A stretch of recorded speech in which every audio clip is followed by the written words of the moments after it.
اس شخص کے متعلق امت میں تقریباً ہم مسالک مختلف کو دیکھتے ہیں. مختلف مسالک اس بات پر متفق ہیں کہ ڈاکٹر ذاکر نائک عالم نہیں ہے.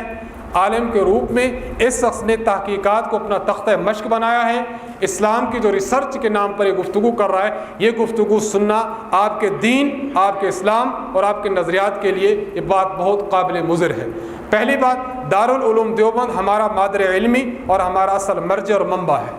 دارالعلوم دیوبند سے 11 صفحات پر مشتمل ایک فتویٰ شائع ہوا ڈاکٹر ذاکر نائک کے افکار اور اس کے نظریات کے متعلق. دارالعلوم دیوبند کے اس فتویٰ میں 15 پوائنٹس ہیں جو اس فتویٰ میں لکھے گئے. اس شخص کے نظریات ہیں, قرآن و سنت کی روح سے اس کے نظریات قابل عمل نہیں ہے, اس سے بچنا بہت اولا ہے.